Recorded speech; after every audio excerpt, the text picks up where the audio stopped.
কক্সবাজার মহিলা কলেজ কেন্দ্রে পরীক্ষা শেষে রাস্তায় অঝুরে কাঁদছে এই এইচএসসি পরীক্ষার্থী।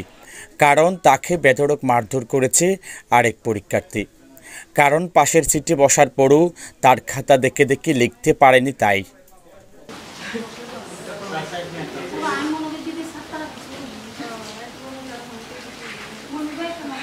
আমি ওকে দেখাই না বিদায় ও আমাকে মারছে।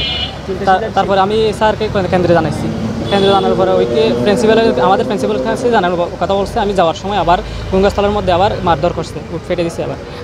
আবার এখানে গিয়েছি, আমাদের এখানে গালাজ করছে। আমি বলছি আমার কেন গালাজ করতেছো? তোমার পরীক্ষা তুমি দিও, আমার পরীক্ষা আমি দিব, এখানে বলছি। তারপরে আমি নাকি তুই করেও একটা কথা বলছি।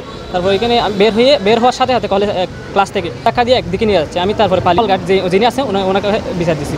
তারপর আবার বের হয়ে আমি কেন বিচার দিছি তাই আবার ওইখানে 2 তালার মধ্যে মারছে। তারপরে আবার ওইখানে আমি যিনি হল গার্ড ছিল, তারপরে আমাকে কেন্দ্রে যিনি দায়িত্বে আছে ওনাকে জানিয়েছি আবার। তারপর এখন গঙ্গাস্থলের মধ্যে লোকাল ছেলে আর ওই ধরে আবার মারছে, মুখ ফেটে দিচ্ছে। আমাকে নেক্সট পরীক্ষা দিতে দিবে না, ওরাই দিবে না নাকি আমাকেও দিতে দিবে না। প্রাণের হুমকি নিচ্ছে। আর প্রশাসনের সাহায্যে আর কলেজ প্রশাসনের সাহায্যে।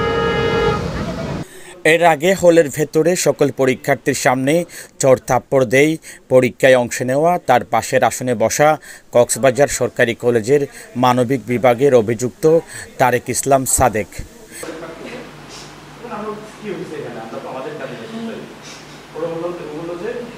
এরপর হল থেকে বের হয়ে বন্ধুদের ডেকে নিয়ে দ্বিতীয় দফায় মারধর করে সাদেক। তাৎক্ষণিক হল গার্ডকে বিচার দিলেও এবার কলেজে প্রবেশ করে হল প্রধানকে বিচার দেয় ভুক্তভোগী এই শিক্ষার্থী। হলের দায়িত্বরত শিক্ষকরা জানান, পরের পরীক্ষায় এমন ঘটনা ঘটালে যথাযথ ব্যবস্থা নেওয়া হবে।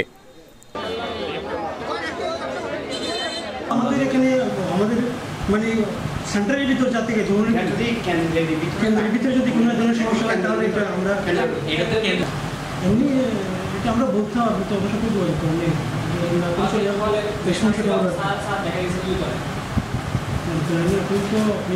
যদি সমস্যা হয়ে যাচ্ছে না, আমরা আমাদের এখানে যাতে এ ধরনের সমস্যা না হয়,